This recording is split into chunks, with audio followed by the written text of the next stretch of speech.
আসসালামু আলাইকুম। কেমন আছেন সবাই? ভালো আছেন? কাল আমার এক বন্ধুকে আমি টেক্সট করছিলাম খবর জানার জন্য। তো বন্ধু বলতেছে, বন্ধু মনটা খুব খারাপ। জিজ্ঞেস করলাম, কেন ভাই, কি হয়েছে? বলতেছে, বন্ধু 2-4 দিন পরে ঈদ, আমার বেতন হচ্ছে 18-20 হাজার টাকা বেতন। এই বেতন দিয়ে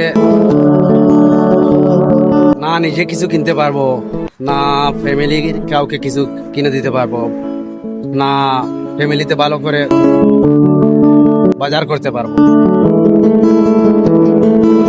শুনে আসলে মনটা খুবই খারাপ হয়ে গেছে। একটা মধ্যবিত্ত পরিবারের ছেলে, মানে তার মাথার উপরে কতটুকু টেনশন, এই সামান্য কিছু বেতনের উপর তার সবকিছু ভরসা। কারণ সবার ঈদ তো আর একরকম হয় না। আবার কেউ ঈদের আগে শপিং মল ঘুরে 3 লাখ 4 লাখ টাকার বাজেট নিয়ে ব্যস্ত থাকে, আর কেউ বসে বসে হিসাব করে এই মাসের বেতন দিয়ে বাসা ভাড়া দিব না নাকি মা বাবার জন্য কিছু কিনবো। এই হচ্ছে একটা মধ্যবিত্ত ফ্যামিলির ছেলের গল্প।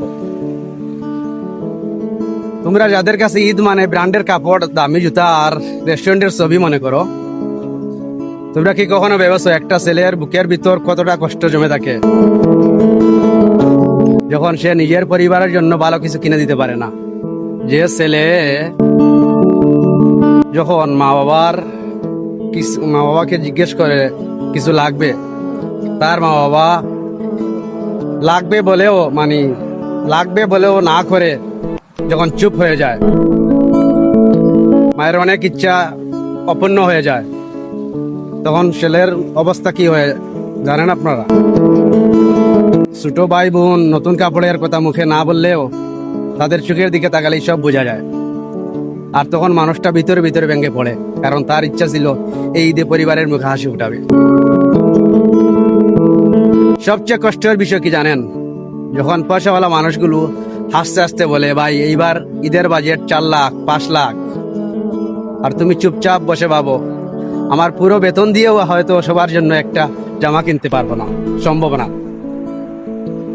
সোশ্যাল মিডিয়ায় অনেকে আসে বলে, আমার এই ঈদে 2 লাখ টাকা 3 লাখ টাকা 4 লাখ টাকা বাজেট, এগুলা নিয়ে ফুটানি করে। কিন্তু তবুও মধ্যবিত্ত অভাবী মানুষগুলোর একটা জিনিস অনেক বড়, তারা কম টাকার মধ্যেও পরিবারকে ভালো রাখার চেষ্টা করে। নিজে পুরনো কাপড় পরে থাকলেও মা বাবার মুখে হাসি দেখার স্বপ্ন দেখে। ঈদ শুধু টাকার নাম না, ঈদ আসলে পরিবারের সাথে শান্তিতে থাকার নামই।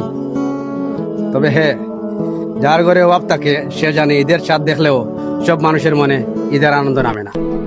ভালো থাকবেন সবাই। ভিডিওটি ভালো লাগলে প্লিজ একটু লাইক কমেন্ট শেয়ার করে দিয়েন। আসসালামু আলাইকুম।